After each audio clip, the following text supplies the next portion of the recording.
que algumas pessoas parecem ter tanta sorte, enquanto outras estão constantemente enfrentando uma série de infortúnios? Já passou pela sua mente o motivo pelo qual eventos imprevisíveis, como ganhar na loteria ou ser afetado por desastres naturais, ocorrem em momentos e lugares específicos?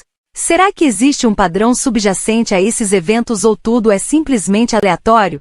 No fascinante livro de Leonard Modino, intitulado O Andar do Bêbado, Como o Acaso Determina Nossas Vidas, somos levados a explorar a complexidade e a importância da aleatoriedade e da probabilidade no contexto das nossas vidas. Prepare-se para desvendar conceitos desafiadores de estatística e probabilidade, e descubra como eles influenciam e moldam o mundo que nos cerca. Então já deixa aquele like e compartilha o vídeo com os seus contatos. Microaudiobooks apresenta o livro O Andar do Bêbado, Como o Acaso Influencia Nossas Vidas. Nesta obra, o autor aborda de maneira irreverente e curiosa a influência do acaso em diversos aspectos da vida, desde o mercado financeiro até os esportes, passando por Hollywood e a medicina. O livro oferece ferramentas e exemplos para identificar os indícios do acaso, auxiliando na tomada de decisões mais acertadas e no convívio com fatores que não podemos controlar. Com uma abordagem divertida, o autor nos mostra como lidar com a aleatoriedade e compreender melhor sua influência em nossas vidas. Prepare-se para questionar algumas certezas sobre o funcionamento do mundo e perceber que muitas coisas são tão previsíveis quanto o próximo passo de um bêbado depois de uma noitada. Ao olhar pela lente da aleatoriedade, somos desafiados a entender o papel dessa força em nossas vidas. No entanto, o maior desafio é que muitas das consequências que decorrem desses princípios vão contra nossa intuição. Em uma série de eventos aleatórios, é altamente provável que um acontecimento extraordinário seja seguido por algo mais corriqueiro. Muito do que nos acontece, como o sucesso na carreira, os investimentos e as decisões pessoais, grandes ou pequenas, resulta tanto de fatores aleatórios quanto de habilidade. Preparo e esforço geralmente subestimam os efeitos da aleatoriedade no mundo político, econômico ou empresarial. Os eventos que ocorrem ao acaso são mal interpretados como sucessos ou fracassos. O que é pior? As pessoas tendem a agir com base nesses padrões, como se eles representassem uma nova tendência quando examinamos feitos extraordinários nos esportes ou em qualquer outra área. Devemos ter em mente que eventos extraordinários podem ocorrer sem causas. Eventos aleatórios frequentemente se parecem com eventos não aleatórios, e ao interpretarmos as questões humanas, devemos ter cuidado para não confundi-los uns com os outros. As leis das verdades e das meias-verdades são a codificação do bom senso, mas também uma área de sutilezas. Grandes especialistas cometeram erros famosos nessa área, enquanto apostadores experientes acertarão de maneira aleatória se os detalhes que recebemos se ajustarem à imagem mental que temos de alguma coisa. Quanto maior o número de detalhes em uma situação, mais real ela parecerá e, portanto, consideraremos que será mais provável. Na Roma antiga, surgiu um conjunto de regras baseadas na probabilidade. Na lei romana, por exemplo, 2 meias provas constituíam uma prova plena, de acordo com a forma como combinamos probabilidades.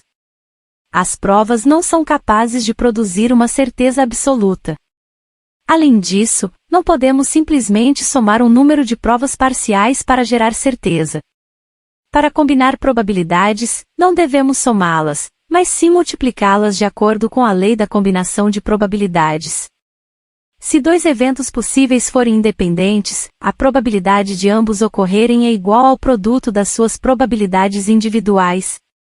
No entanto, existem situações em que as probabilidades devem ser somadas, conforme outra lei. Isso ocorre quando queremos saber a chance de ocorrer um entre 2 eventos diferentes da situação anterior, na qual buscávamos descobrir a chance de ambos os eventos ocorrerem. Um evento pode ter diferentes resultados possíveis. A possibilidade de que A ou B ocorram é igual à soma das probabilidades individuais de A e B. A soma das probabilidades de todos os resultados possíveis é igual a 1, ou seja, 100%. Quando queremos descobrir a probabilidade de que 2 eventos independentes A e B ocorram, multiplicamos. Mas se quisermos descobrir a probabilidade de que um dentre dois eventos não ocorra ao mesmo tempo, A ou B, somamos. Essas três leis formam boa parte da base da teoria da probabilidade. Quando aplicadas corretamente, podem nos ajudar a compreender o funcionamento da natureza e do mundo cotidiano. O tempo é constantemente utilizado por nós. Ao tomar decisões diárias, nem sempre utilizamos corretamente. Encontrar um caminho entre várias possibilidades é como navegar em um espaço amostral. O termo espaço amostral refere-se à ideia de que os resultados possíveis de um processo aleatório podem ser compreendidos como pontos em um espaço. Em casos simples, esse espaço pode consistir em apenas alguns pontos, mas em situações mais complexas, pode envolver milhares de pontos, assim como o espaço em que vivemos. Na linguagem moderna, a regra de Cardano é expressa da seguinte maneira: suponha que um processo aleatório tenha muitos resultados igualmente prováveis. Há resultados favoráveis e desfavoráveis, ganhar e perder, respectivamente. A probabilidade de obtermos um resultado favorável é determinada pela proporção entre os resultados favoráveis e o total de resultados possíveis, chamado de espaço amostral. Por exemplo, se um dado tem 6 lados, esses 6 resultados formam o espaço amostral. Se apostarmos em 2 desses resultados, nossa chance de ganhar será de 2 em 6. Rastreando os caminhos do sucesso, a Revolução Científica foi uma revolta contra o modo de pensar dominante na época em que a Europa saiu da Idade Média.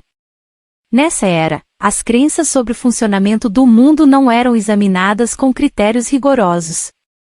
Os comerciantes de uma cidade roubavam as roupas de homens enforcados, acreditando que isso impulsionaria as vendas de cerveja. Um comerciante até acreditava que usar o banheiro errado traria azar. Atualmente, ainda existem pessoas que acreditam em superstições. Os contemporâneos de Cardano, por exemplo, quando ganhavam nos dados, em vez de analisarem a experiência de forma sistemática, rezavam uma prece de agradecimento ou se recusavam a lavar suas meias da sorte. O próprio Cardano acreditava que uma sequência de derrotas ocorria porque a sorte estava adversa e que uma das maneiras de melhorar os resultados seria jogar os dados com bastante força.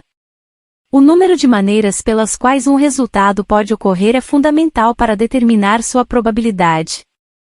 Como calcular a quantidade de maneiras em que algo pode ocorrer ao longo da história? O estudo da aleatoriedade foi frequentemente auxiliado por eventos também aleatórios.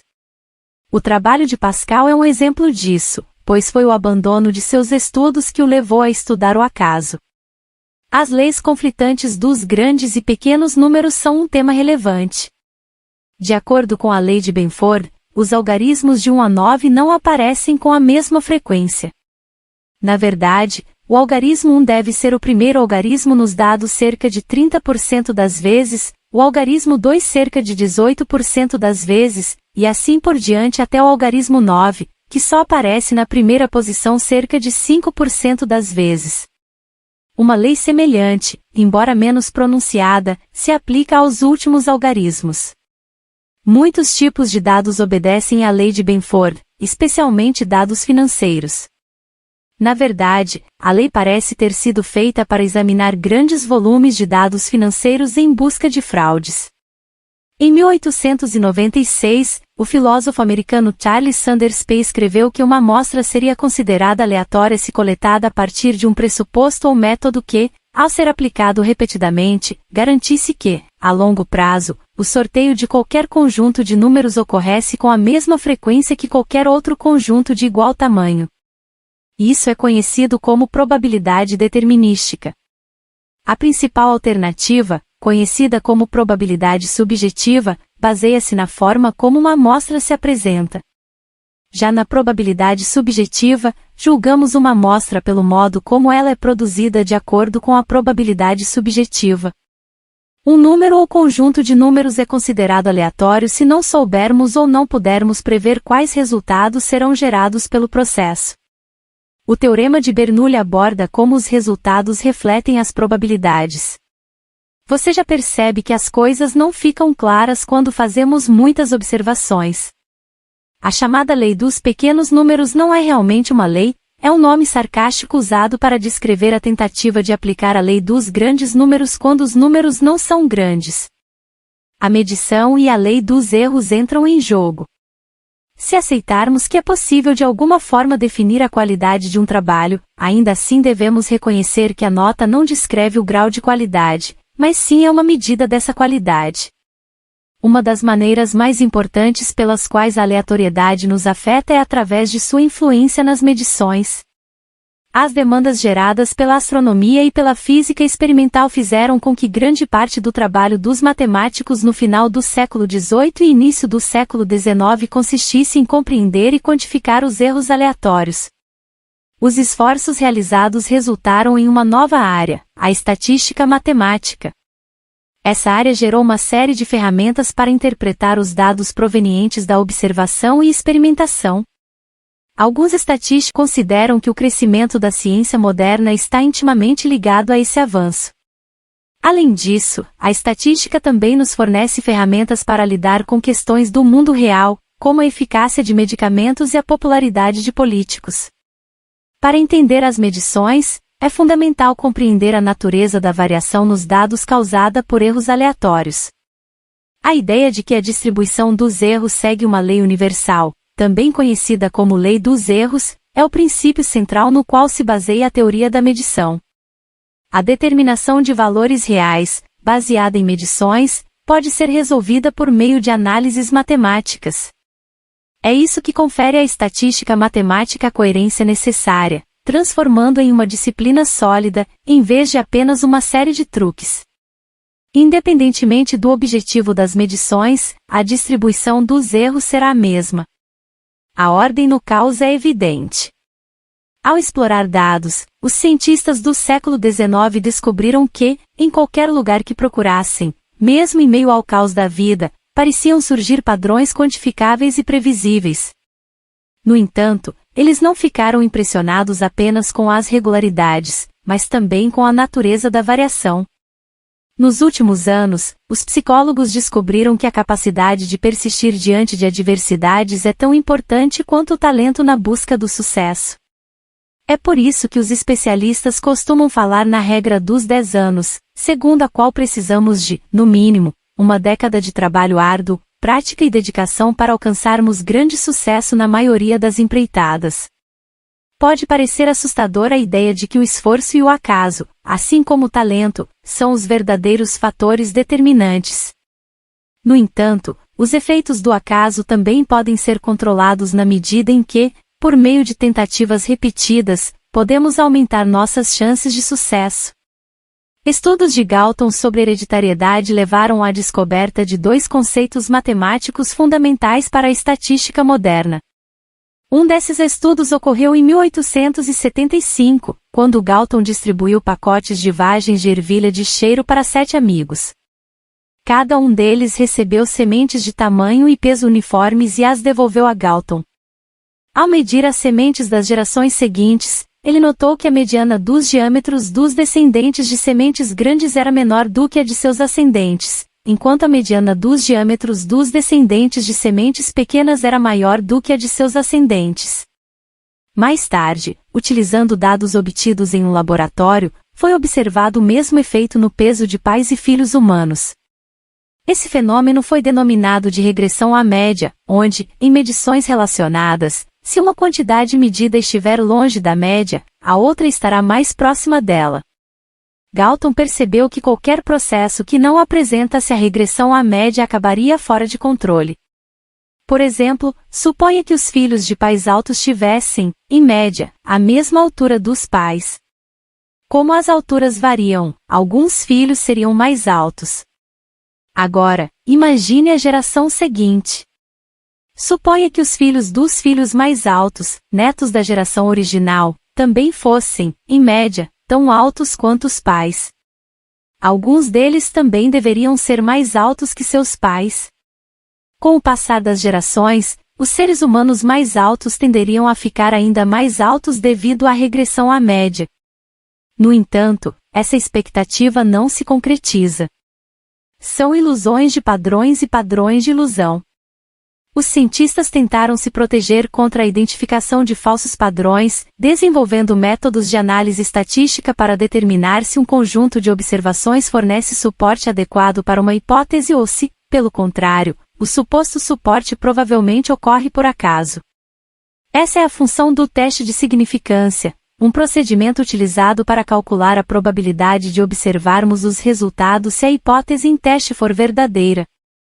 Caso a probabilidade seja baixa, rejeitamos a hipótese, em caso seja alta, podemos aceitá-la. Dizemos que o nível de significância da nossa rejeição é de 3%, o que implica que a probabilidade máxima de os dados nos terem iludido devido ao acaso é de 3%. O teste de significância e outros métodos estatísticos são úteis para os cientistas, especialmente quando têm a oportunidade de conduzir estudos grandes e controlados. No entanto, não podemos realizar esses estudos diariamente, nem aplicar a análise estatística intuitivamente. Em vez disso, confiamos na nossa intuição. A intuição identifica padrões. No final do século XX, surgiu um movimento para estudar como a mente humana percebe a aleatoriedade. Os pesquisadores concluíram que as pessoas têm uma compreensão limitada da aleatoriedade e não a reconhecem quando a veem, nem conseguem reproduzi-la quando tentam. Além disso, temos o hábito de avaliar incorretamente o papel do acaso em nossas vidas, resultando em decisões muito ruins de qualquer forma. É importante enxergarmos as coisas a longo prazo, compreendendo que sequências e outros padrões que não parecem aleatórios podem, na verdade, ocorrer puramente por acaso. Ao avaliarmos os demais, reconhecer que em um grande grupo de pessoas seria estranho se uma delas não vivesse uma longa sequência de sucessos ou fracassos. A questão é que se os eventos são aleatórios, não estamos no controle, e se estamos no controle dos eventos, eles não são aleatórios. Portanto, há um confronto fundamental entre nós, a necessidade de sentir que estamos no controle e nossa capacidade de reconhecer a aleatoriedade. Esse embate é um dos principais motivos pelos quais interpretamos erroneamente os eventos aleatórios. O exemplo clássico é o andar do bêbado. Na nossa vida, o determinismo nos leva a crer em um mundo previsível, ordenado, no qual tudo pode ser antecipado, computado, previsto quando reconsideramos detalhadamente os grandes acontecimentos de nossas vidas. Identificar eventos aleatórios, aparentemente inconsequentes, que causaram grandes mudanças é um desafio. Existem várias razões pelas quais o determinismo falha em prever eventos humanos. Em primeiro lugar, a sociedade não é regida por leis definidas e fundamentais, como a física. Na verdade, o comportamento humano é frequentemente irracional, como demonstrado por uma série de estudos. Em segundo lugar, mesmo que conseguíssemos descobrir as leis que regem os assuntos humanos, seria impossível controlar com precisão as circunstâncias de nossas vidas. Em outras palavras, não temos acesso aos dados necessários para fazer previsões precisas. Além disso, nossas questões são tão complexas que mesmo que entendêssemos completamente as leis e tivéssemos todas as informações necessárias, dificilmente conseguiríamos realizar os cálculos necessários. Por isso, o determinismo é insuficiente para descrever a experiência humana, apesar de encontrarmos regularidades estatísticas nos dados sociais. O futuro de cada indivíduo é imprevisível, e em relação às nossas conquistas pessoais, como empregos, amigos ou finanças, devemos muito mais ao acaso do que percebemos. Charles Perrow, da Universidade de Chicago, desenvolveu uma teoria reconhecendo que os sistemas modernos são compostos por milhares de partes, incluindo seres humanos falíveis e suas interações imprevisíveis e interrelacionadas. É impossível rastreá-las e prever individualmente empreendimentos, mesmo que fracassemos repetidamente. No entanto, se continuarmos tentando, geralmente há uma boa chance de eventualmente alcançarmos sucesso. Ao examinarmos nossas próprias vidas, também percebemos que muitos dos eventos significativos que nos afetam poderiam ter tido resultados diferentes. Diferentes resultados poderiam ter ocorrido se não fosse pela aleatoriedade das pessoas que encontramos por acaso, as oportunidades de emprego que cruzam nosso caminho de forma aleatória, entre outros fatores. A teoria do acidente normal destaca a importância das influências aleatórias, que que são tão relevantes quanto nossas qualidades e ações. A grande ideia é que o acaso participa do nosso destino, e um dos fatores importantes que levam ao sucesso está sob nosso controle. Como afirmou Thomas Watson, pioneiro da IBM, se quisermos ser bem-sucedidos, devemos duplicar nossa taxa de fracasso. Os eventos aleatórios e nossas reações a eles determinam nossos destinos. Os acontecimentos favoráveis em nossas vidas são uma combinação de fatores aleatórios, como habilidade, preparo e esforço. Embora muitas pessoas acreditem em um mundo previsível, frequentemente são os eventos aleatórios que mudam o curso de nossas vidas. Quanto mais tentativas, maiores são as chances de sucesso. Neste livro, você aprendeu os conceitos básicos da aleatoriedade e como os utilizamos no dia a dia. O autor mostrou como esses efeitos aleatórios passam despercebidos em nossa interpretação, expectativas e decisões. Ao entendermos a teoria, podemos alterar nossa percepção dos acontecimentos ao nosso redor e melhorar nossa capacidade de tomar decisões. O livro revela que muitos eventos em nossas vidas poderiam ter tido resultados muito diferentes se não tivéssemos encontrado pessoas aleatórias ou se não tivéssemos cruzado com oportunidades de emprego de forma aleatória. Inevitavelmente, nem sempre nossos planos darão certo, mas se continuarmos tentando, há uma boa chance de obtermos sucesso. Recomendo a leitura de Muito Além da Sorte por Clayton M. Christensen, uma recomendação do Microaudiobox. Gostou e quer aprender mais?